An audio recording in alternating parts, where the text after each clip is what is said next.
에스겔 16장 35절에서부터 43절까지 있는 하나님의 말씀입니다. 에스겔 16장 35절에서 43절까지 있는 하나님의 말씀, 우리 함께 한 목소리로 봉독하겠습니다. 그러므로 너 음녀야 여호와의 말씀을 들을지어다. 주 여호와께서 이같이 말씀하셨느니라.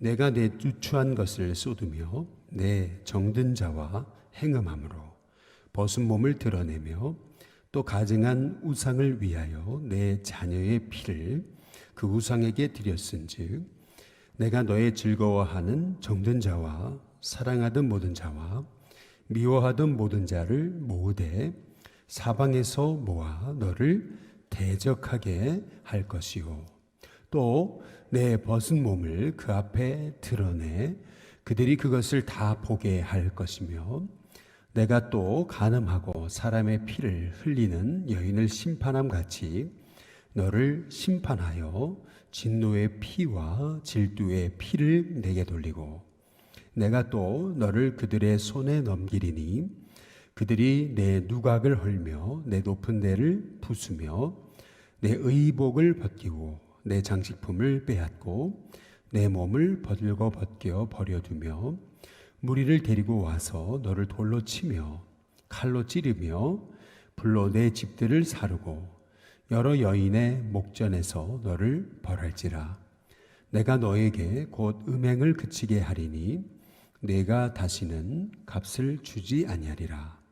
그리한즉 나는 내게 대한 내 분노가 그치며 내 질투가 내게서 떠나고 마음이 평안하여 다시는 노하지 아니하리라.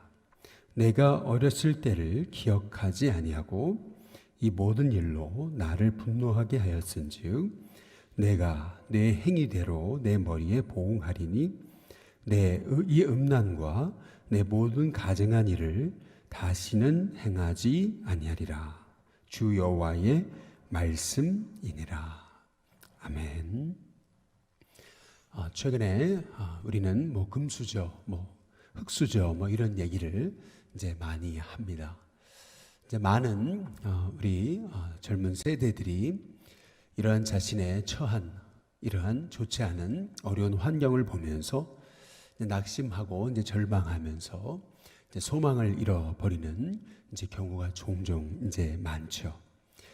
아마도 이 시대에 이렇게 혼란하고 또 아우성인 이유 중에 하나는 뭐니 해도 이제 소망을 이제 잃어가는 이제 백성들의 그런 안타까운 그런 모습이 아닐까라고 하는 이제 생각을 갖게 됩니다.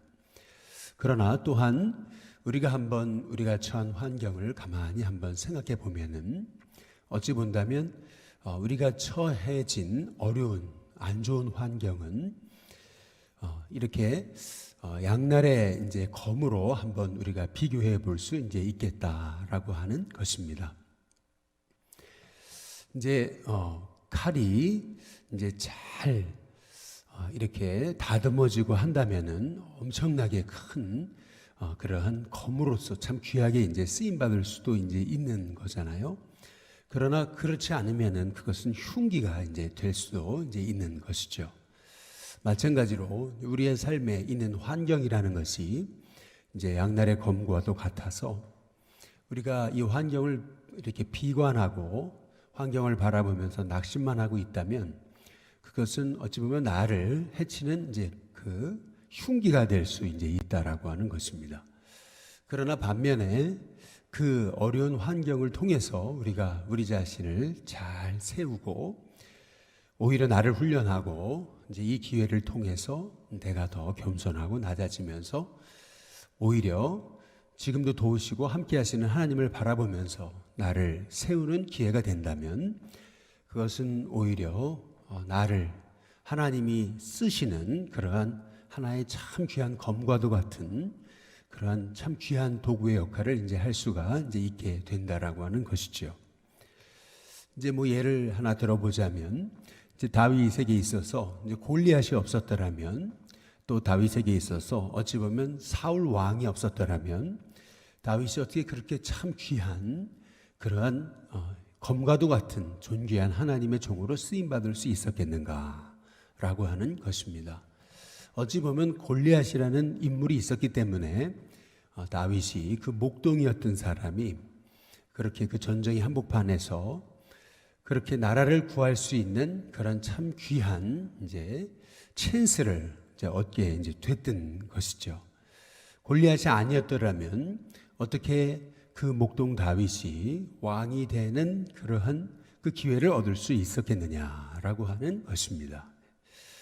모든 백성들, 군인들은 다 골리앗을 보면서 이제 우리는 죽었다, 이제 이렇게 낙심하고 절망하면서 왜 우리에게는 골리앗이 없냐, 이제 그러면서 원망하고 불평했지만은 우리는 뭐냐, 이제 이렇게 이제 자신들의 모습을 보고 낙심했지만은 이제 그것이 자기를 찌르는 흉기가 됐지만은 이제 그러나 그 골리앗이 있었기 때문에 왕이 될 수 있었던 그런 다윗의 그 상황을 살펴보게 되면은 어찌 보면 이러한 이 내가 만난 이 안 좋은 이 환경이 오히려 나를 세우는 계기가 될 수도 있다라고 하는 것에서 우리가 우리의 그 처해진 환경과 상황을 우리가 조금 다른 시각으로 이제 보게 된다면은 그것이 이제 우리의 삶에 이제 엄청난 하나님의 은혜요 복이 이제 될 수 있겠다라고 하는 거죠.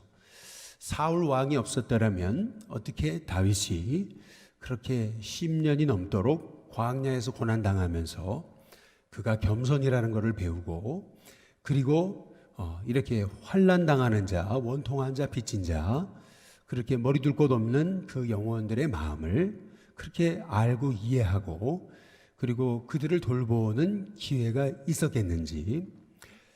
모세가 광야에서 40년간 있었기 때문에 그래서 모세는 이스라엘 백성들을 광야에서 40년간 이스라엘 백성들 가나안에 진군케 하기까지 그들을 이끌 수 있었다라고 하는 점에서 광야를 몰랐다면 어떻게 그 많은 백성들을 모세가 이끌고 광야 생활에서 승리하는 지도자가 될 수 있었겠는지라고 하는 걸 생각해 보게 되면은 어찌 보면은 이 광야라는 세월이 이제 우리에게는 양날의 검과 같이 이제 이것이 이 상황에서 우리가 원망하고 불평만 하고 있다면 이것은 나를 찌르는 흉기가 되지만은 그러나 이러한 그 광야 같은 세상 세월 속 안에서도 오히려 우리가 내 주어진 삶에 감사하고 또 나를 훈련하고 또 나를 새롭게 할 수 있는 기회가 될 수 있다면 이것은 엄청나게 하나님이 나를 쓰시는 그러한 참 귀한 검과도 같은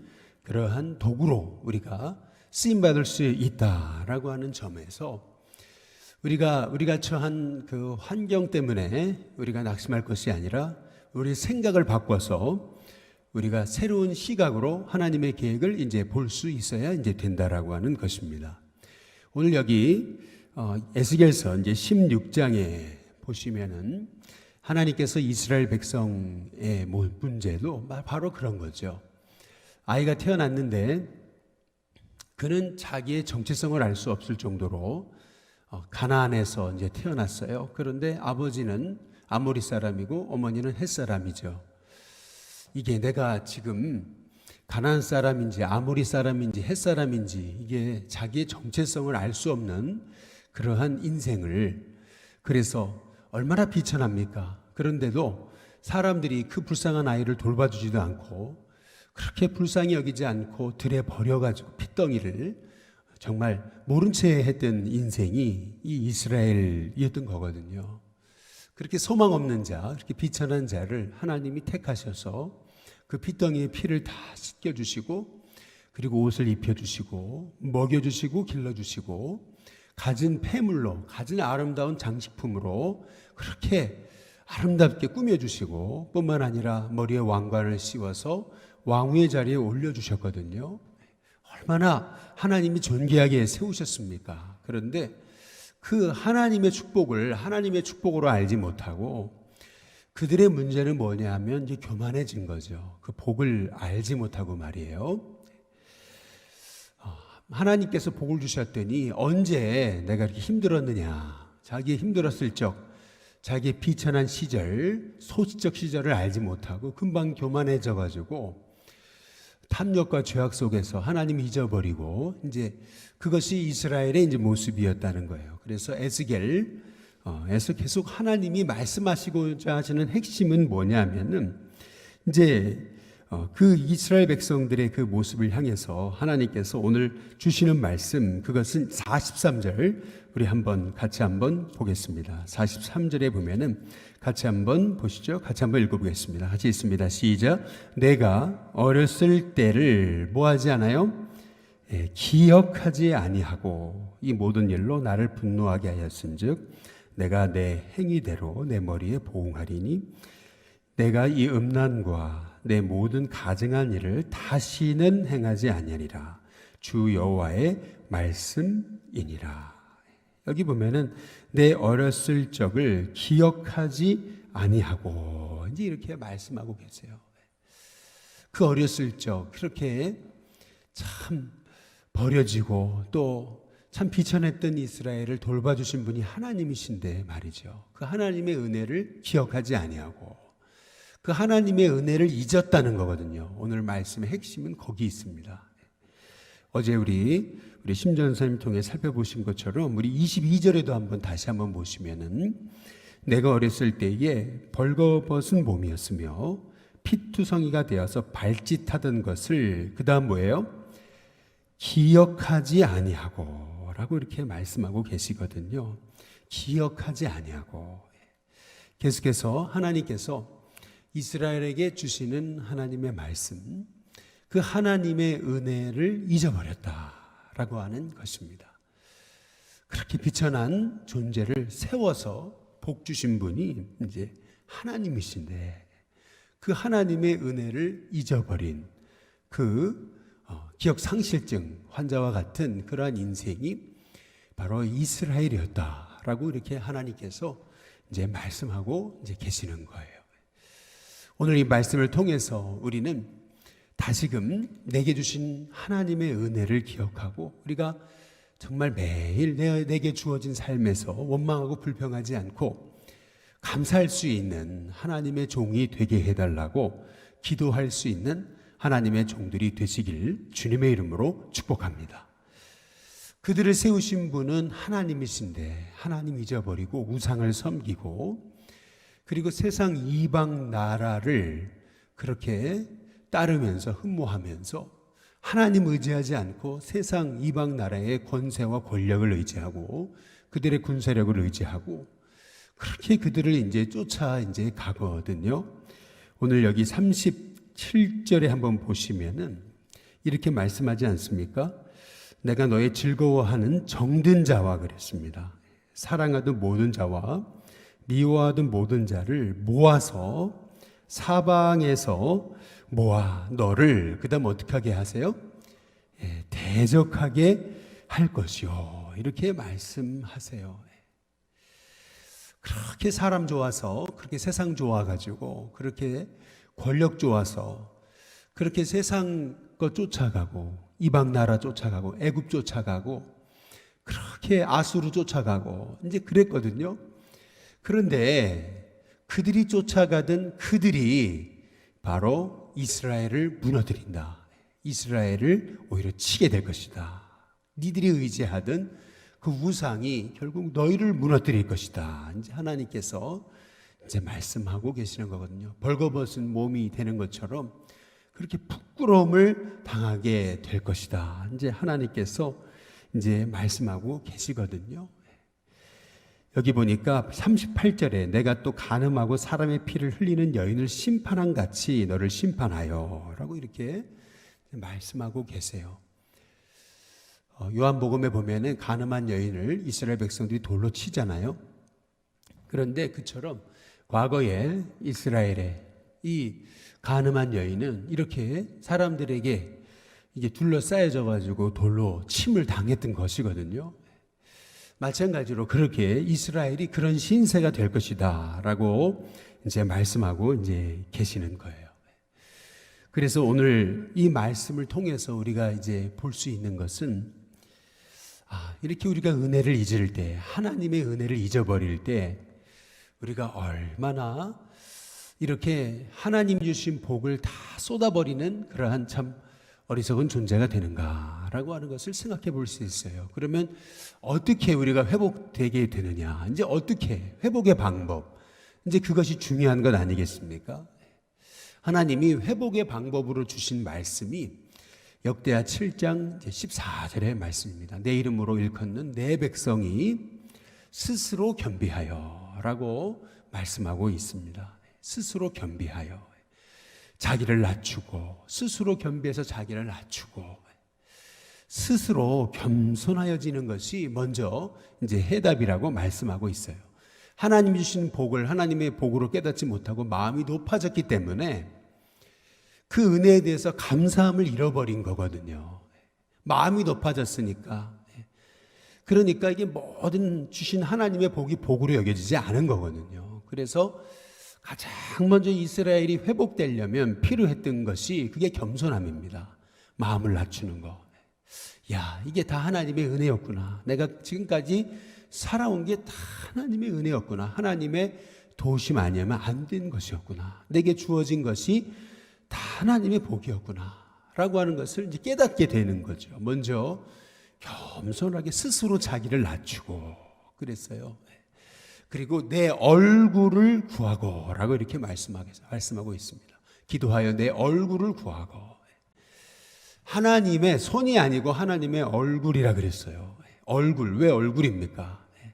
우리는 기도하면서 하나님의 손에 들려진 자꾸 그 굉장한 뭔가를 이제 기대하거든요. 하나님이 아니에요. 하나님 자신을 구하는 게 아니고 하나님의 손에 들려진 뭔가 그거를 구하는 거죠. 우리는 하나님 자신을 구해야 되는데 하나님의 얼굴, 하나님과의 친밀함, 하나님 한 분이시면 내게 족합니다. 그 하나님 자신을 구해야 되는데 그게 아니고 하나님 손에 있는 그 다른 뭔가의 그 잔을, 다른 뭔가의 그 대단한 것을 우리가 이제 구하게 되는 거죠. 하나님을 즐거워하는 것이 아니고 하나님 손에 있는 뭔가 이 내게 올 그런 그 부스러기, 그 떡그릇을 우리가 쳐다보게 되고 있더라는 거예요. 그래서 스스로 낮추고 겸비해서 겸손해져서 다시금 하나님 주신 은혜를 회복하고 그리고 하나님의 있는 손에 있는 뭔가 그거를 구하는 게 아니고 하나님 자신, 하나님의 얼굴을 구하고 그리고 우리의 행실을 이제 고치면 하늘에서 듣고 바로 우리의 죄를 사하고 이 땅을 고치겠다고 하나님께서 이제 우리에게 말씀하고 이제 계시는 것이죠. 오늘 이스라엘 백성들의 이 문제가 회복되는 그 하나님의 방법. 여기 43절 끝에 부분에 보시면은 이렇게 말씀하죠. 내 머리에 보응하리니 내가 이 음란과 내 모든 가증한 일을 다시는 행하지 아니하리라. 하나님께서 원하시는 것은 뭐냐면은 그 음행하는 자리에서 이스라엘이 이제 돌아오는 거. 그래서 다시는 그 음행을 행하지 않는 것. 이제 그것이 하나님이 이제 원하시는 것이거든요. 그러면 이스라엘이 회복되는 방법이 뭐냐는 겁니다. 그것은 먼저 내게 주신 하나님의 은혜를 다시 회복하는 거죠. 그리고 하나님 앞에 엎드려서 하나님의 얼굴을 구하고 하나님 자신, 그 하나님 한 분이면 족합니다. 그 하나님을 향한 진실된 마음을 회복하고 그리고 그냥 단지 마음만 바꾸는 것이 아니라 그 행실을 고치는 거죠. 다시는 내가 이 음행과 탐욕과 이 정욕대로 행하지 않겠습니다. 하나님 자신을 구하면서 내 삶을 고치기 시작할 때, 돌이킬 때, 결단할 때, 그럴 때 하나님께서 그를 사하고 고치시는 그런 은혜를 하나님께서 우리에게 허락해 주시는 것이죠. 마찬가지로 저와 여러분의 삶에도 우리 인생에 닥쳐진 고난만 바라보면서 왜 이런 고난이 우리에게 왔습니까? 원망하고 절망하는 인생이 아니라 오히려 이 고난을 통해서 내가 낮아지고 겸손해지고 스스로 낮추고 스스로 겸손해져서 하나님의 얼굴만을 구하고 하나님의 얼굴을 구하고 하나님을 찾고 나를 회개함을 통해서 하나님이 저와 여러분을 새롭게 하시는 은혜를 공급받는 저와 여러분이 됐으면 좋겠습니다. 누가복음 15장에 보시면은 그 잃은 그 양을 찾으시는, 잃은 그 하나의 드라크마를 찾으시는, 한 마리의 양을 찾으시는 그 아버지의 모습을 볼 수가 있거든요. 그런데 그 아버지의 모습에서 이제 한 가지 공통점이 있어요. 잃은 양을 찾으시고 하셨던 말씀, 그것은 뭐냐면 나와 함께 이제 즐기자라는 말씀입니다. 또 잃은 드라크마를 찾은 여인도 나와 함께 즐기자. 그리고 잃은 이 아들을 찾은 아버지도 우리가 즐기자라고 이렇게 말씀하고 있습니다. 여기에서 알 수 있는 것은 믿음 생활이란 진짜 기쁨을 회복하는 것입니다. 참 기쁨이 어디 있느냐? 우리 인생의 진정한 기쁨, 우리 인생의 진정한 기쁨은 하나님 앞으로 돌아올 때에, 다시금 하나님의 은혜를 발견할 때에, 진정한 도움이 누구신지를 발견하게 될 때에 우리 인생에 진정한 기쁨과 은혜가 있다라고 하는 것입니다. 탕자가 아버지 품에 돌아올 때에 그가 세상에서 누리지 못했던 진정한 기쁨을 그가 아버지를 통해 발견할 수 있었던 것처럼, 마찬가지로 우리가 세상에서는 참된 기쁨을 찾을 수 없습니다. 그러나 우리 하나님 앞에 나올 때 나와 함께 즐기자라고 말씀하셨던 주님이 주신 기쁨, 진정한 내 인생의 기쁨이 무엇인지를 우리가 깨닫게 되는 것이거든요. 바라기는 저와 여러분의 삶 속에 하나님 앞에 스스로 나를 낮추고 겸비해서, 그렇구나, 이 모든 것이 하나님의 은혜였구나 라고 하는 것을 깨닫고 다시금 우리가 감사를 회복하고 다시금 하나님의 은혜를 회복할 때에 내 삶에 하나님이, 주님이 주신 진정한 은혜와 기쁨이, 나와 함께 즐기자 하셨던 그 주님의 기쁨이 다시금 우리의 삶에 회복되는 은혜가 있게 될 줄로 믿습니다.